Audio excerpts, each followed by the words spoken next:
Olá pessoal, meu nome é Eduardo, seja bem-vindo ao canal. Estamos analisando o livro A Educação do Caráter do Padre Gillett, agora na terceira parte que trata da ação e o caráter, no capítulo 2, que tem como título As Leis do Hábito.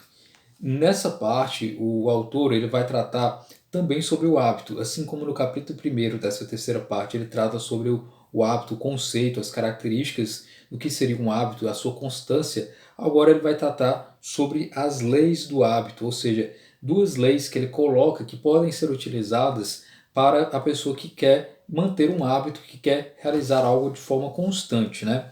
Então ele coloca que o hábito ele se adquire por meio de atos sucessivos, né? E esse desenvolvimento desses atos ele se dá na razão direta, como disse, né? Na repetição. Então é preciso conhecer as leis do hábito para que você possa repetir essas determinadas ações de uma forma que seja interessante para a educação do caráter, né? Então ele coloca que primeiramente é necessário haver uma higiene da alma. E aqui ele vai falar sobre vários aspectos quanto à higiene da alma, antes de apresentar as regras que ele coloca e que considera como são importantes para o hábito, né?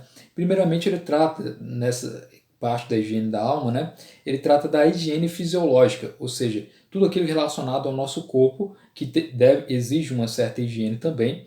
E ele coloca, né, que a alma ela precisa de equilíbrio. Higiene, assim como o corpo, também precisa de higiene.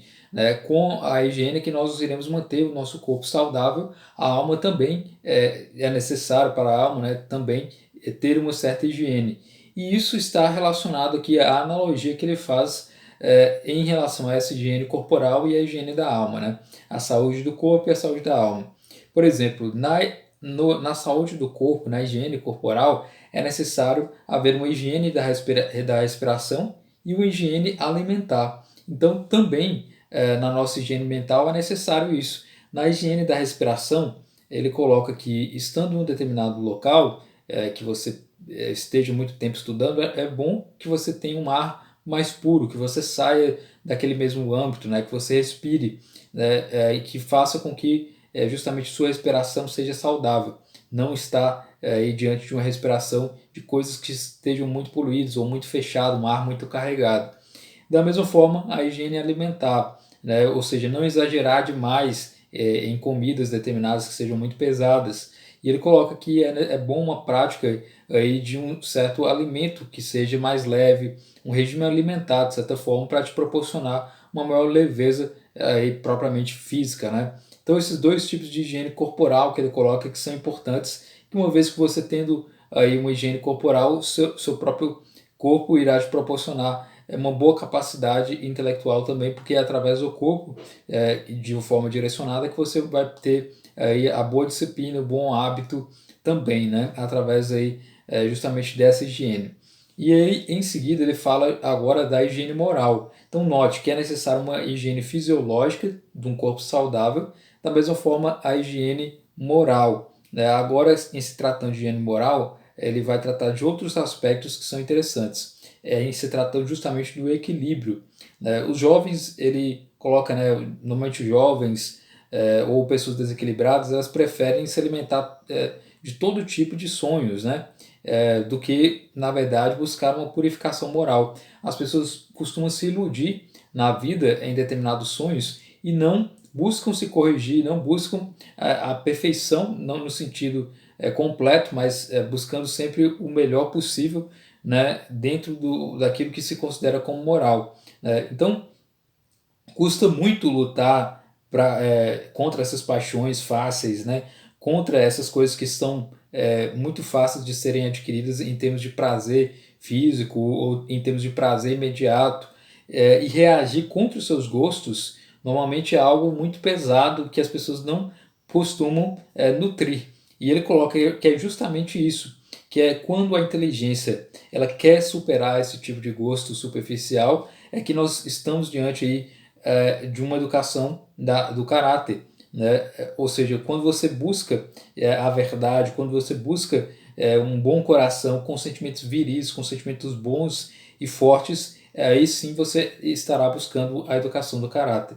E ele coloca que tomar essa atitude pela educação do caráter Se for uma atitude que for muito tarde na vida, ela demandará também muito tempo para que você busque a educação do caráter. Então não é interessante você adiar essa vida de estudos, a vida intelectual, para o final da vida. Não, quando eu me tornar mais idoso, eu vou lá e vou buscar os livros filosóficos, os livros de conhecimento, buscar a virtude, etc. Na verdade, é bom, segundo o autor, começar de imediato, na juventude, a sua educação do caráter, sempre se emendando, buscando os seus estudos, buscando o equilíbrio moral propriamente, né? Então, através disso é que você irá poder conseguir a educação do caráter propriamente.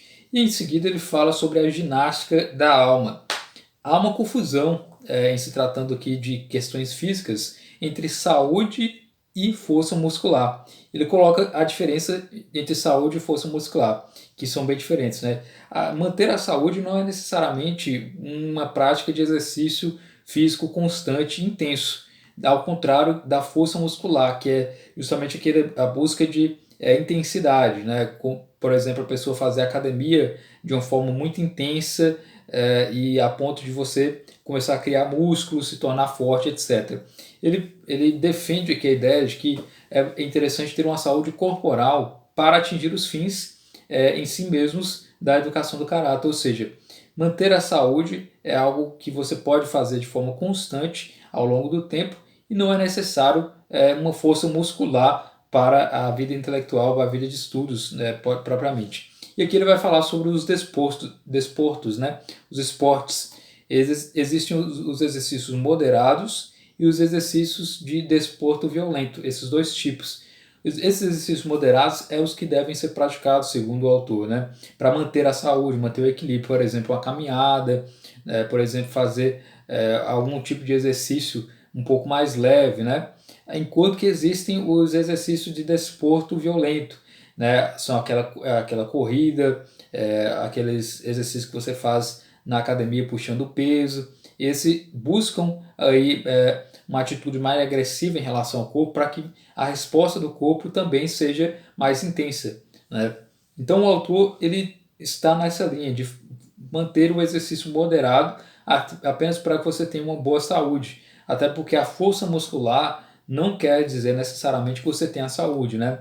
Basta ver aí pessoas que têm muito músculo, que têm uma força muscular intensa, mas a saúde dele não é não, da saúde boa.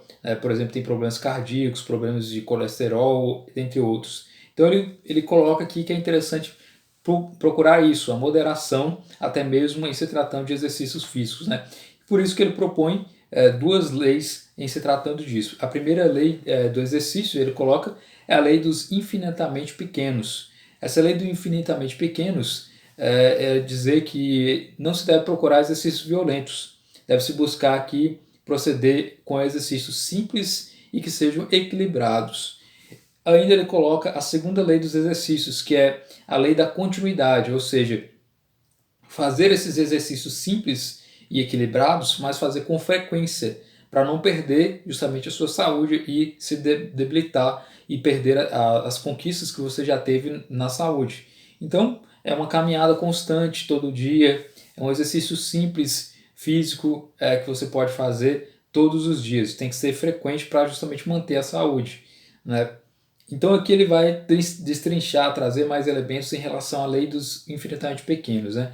Esses exercícios que são colocados, eles são semelhantes aos exercícios espirituais. Os exercícios espirituais eles seriam os exercícios da alma, que tem que ser também constantes, mas também tem que ser simples e equilibrados, né? Então, por exemplo, ler um bom livro seria esse exercício necessário, né?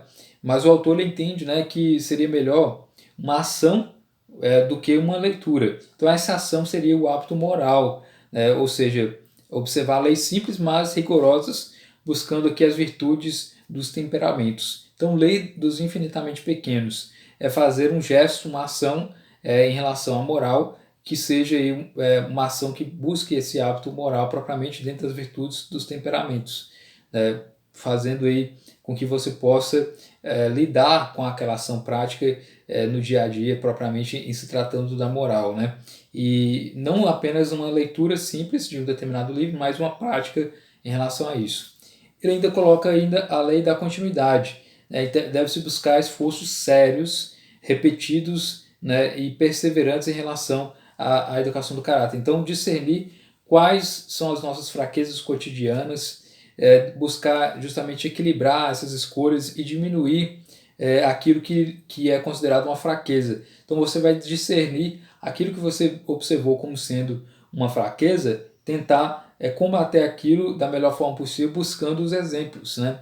Então, com a continuidade dos esforços que você vai ter, e com o passar do tempo, né, com essa continuidade, o seu esforço vai ser diminuído. Você vai ter criando hábito e as coisas vão se tornando mais fáceis com o tempo, né? Então, até chegar a um determinado momento em que esse esforço que você está tendo irá se transformar, na verdade, em um prazer, e onde antes havia cansaço, fadiga, vai se tornar algo prazeroso e algo prático a ser realizado, né? Então, quanto mais agir na busca da saúde, quanto mais você se empenhar nisso, você vai ter também uma saúde. Da mesma forma, quanto mais você se ocupar na educação do caráter, mais você irá ter o hábito cotidiano de buscar essas virtudes que você almeja dentro dessa educação.